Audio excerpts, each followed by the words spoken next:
देवर बबुआ तनी है सुना हो। अरे गांव में बड़ी तोहार चर्चा होती है, का बात है? अरे केथुआ का चर्चा होती है बताइबू? हमके सब पता चलेला कि तू पढ़े जाला कि आवारा गर्दी करे। अरे तो भयल कहा बोला? रुका तोहरे भैया से कहिला सुना। एही तर चोरी चुपे, अच्छा एही तर चोरी चुपे, एही तर चोरी चुपे कहियाल चली हो बात हमर मानी। बियाहर वकाली हो बात हमर मानी। बियाहर वकाली हो बात हमर मानी। बियाहर वकाली हो बात हमर मानी। ए भौजी एगो बात पूछी? पूछा। इतनी धमकी उमकी मत दो हमरा के।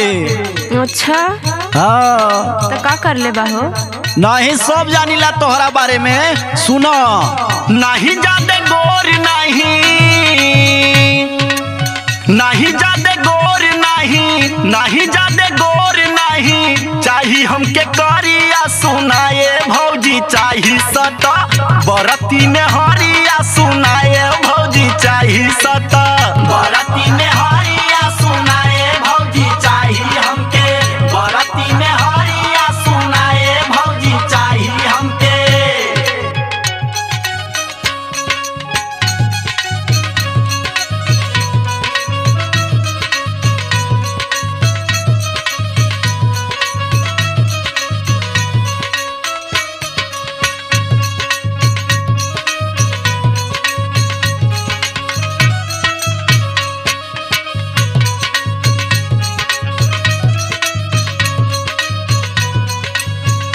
तो सुना तोहरे भलैये बदे कहत हई ये बबुआ। बड़ी अच्छी है भौजी, हमरे बारे में सोचत हूँ। हाँ हो शादी कले बा तो एको देवरानी आ जाई ना। सुना बोला भौजी।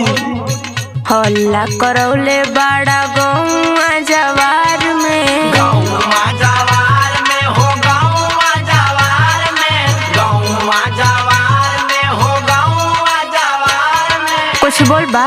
हाँ हो सुनी तो हर बात दर्द उठेला कपार में, उठेला कपार में हो, उठेला कपार में, उठेला कपार में हो, उठेला कपार में। हल्ला करौले बाड़ा गौआ जवार में, सुनी तो हर बात दर्द उठेला कपार में।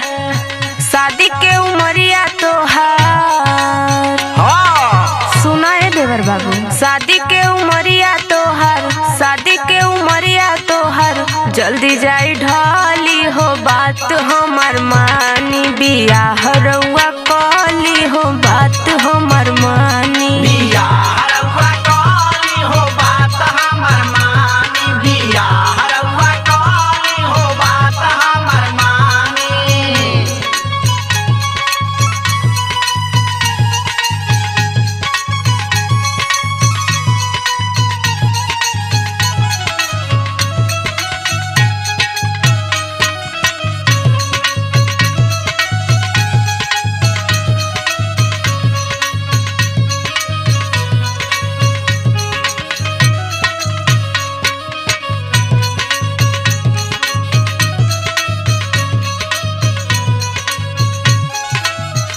ई बदमाशी कहिया ले चलिए बबुआ? कौन बदमाशी है भौजी? जवन तू करेला हो। रविंदर दीवाना एक के सेठी तू आवारा, सेठी तू आवारा हो, सेठी तू आवारा, सेठी तू आवारा हो, सेठी तू आवारा। तो हैला सुन लो, सुना ये करी ना भौजी रोब जनी झारा, रोब जनी झारा हो, रोब जनी झारा, रोब जनी झारा हो, रोब जनी झारा। रविंदर दीवाना एक के सेठी तू आवारा। सुना ये करी ना भौजी रोब जनी झारा। बीजे विमल से कह दी का काहे के मचवले बाड़ा, काहे के मचवले बाड़ा, काहे के मचवले बाड़ा। इतना खलबली हो बात हमर मानी। बियाह रउआ कली